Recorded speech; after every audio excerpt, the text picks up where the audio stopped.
In 1886 Arizona Territory, the sun had barely risen when two Apache sisters were brought into the dusty town of Red Hollow. Their hands were tied, their faces exhausted, and a crowd had gathered around them as if they were nothing more than property. The sisters, 22-year-old Naya and 20-year-old Leora, had been separated from their people during a violent raid and captured by men who saw their suffering as an opportunity for profit. They stood silently beneath the harsh morning light, refusing to lower their eyes. At the edge of the crowd sat 34-year-old rancher Caleb Mercer. He had ridden into town to purchase supplies, expecting an ordinary day. Instead, he found himself staring at a scene that made his stomach turn. The auctioneer spoke loudly about the sisters as though he were selling horses. Caleb had spent years living alone on a struggling ranch, but he had never believed a human being could be treated like an object. When the bidding began, he stayed quiet at first, watching the cruel men compete. Then a wealthy cattle owner raised the price and laughed. Another man made a joke about taking both sisters to work on his property. Caleb's jaw tightened. He knew he could not afford what was happening, but something inside him refused to let him walk away. He placed his entire savings on the table. The crowd fell silent. The auctioneer stared at him, asking if he truly meant to spend everything he owned. Caleb looked at the two sisters and answered that he did. The sisters were led toward him, still bound. Caleb immediately ordered the ropes removed. He told everyone that he had not bought people and that no one would be treated as property on his land. The words shocked the crowd.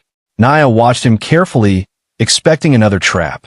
Leora said nothing, but her eyes remained fixed on the rancher. Caleb told them they were free to leave whenever they wished.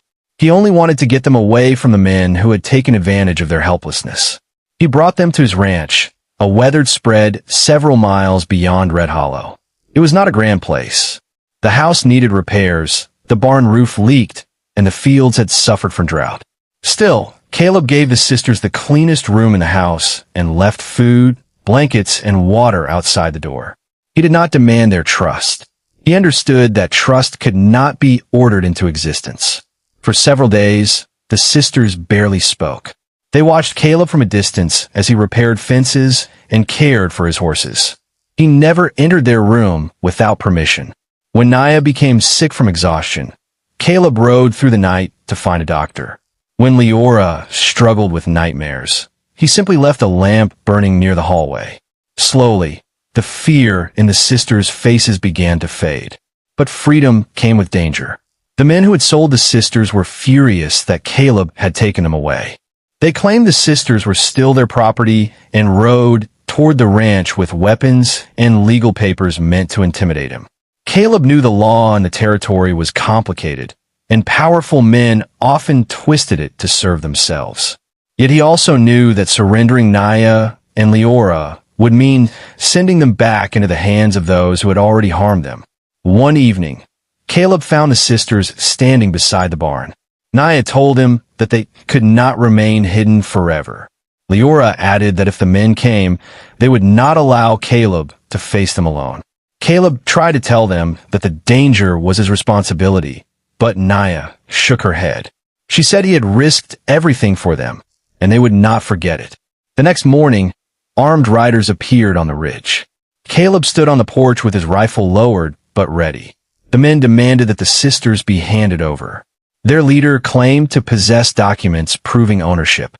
Caleb replied that no paper could make a human being property. The argument quickly became tense, and the riders began moving forward. Then a distant sound rolled across the valley. More horses appeared on the horizon. A large group of Apache riders emerged from the desert, moving silently toward the ranch. At their front was an older leader who had been searching for Naya and Leora for months. The sisters stepped onto the porch, and the moment they saw him, their faces changed. The riders had come not to attack Caleb, but to find their family. The men who had threatened the ranch suddenly realized they were no longer facing one isolated rancher. Caleb had protected the sisters long enough for their people to find them. The Apache leader approached and spoke with Caleb through Naya, who explained everything that had happened. The leader then turned toward the armed men and made it clear that the sisters would never be taken again. The confrontation ended without bloodshed. The men retreated, knowing they had lost their advantage. Caleb watched them disappear into the distance, unsure what would happen next. He expected the Apache riders to take the sisters and leave. Instead, the leader offered Caleb a gesture of respect. Naya and Leora were free to return with their people. But before leaving, they told Caleb that he had given them something no one else had, a choice. They promised that their connection to him would not end at the ranch gate. Weeks later, Caleb's ranch faced a brutal attack by thieves who wanted his land and livestock. He stood alone near the fence line, believing the ranch was lost. Then, from the hills, Apache riders appeared. Naya and Leora were among them. They had returned. The sisters and their people helped defend the ranch, not because Caleb owned them, but because he had once risked everything to give them freedom. The attackers fled before the day was over. Afterward, Caleb realized the ranch was no longer truly his alone. It had become a place where people who had once been enemies could stand together. Naya and Leora eventually chose their own futures, and both remained close to the ranch and a man who had treated them as human beings when the world had not. Caleb had bid everything to take two strangers home.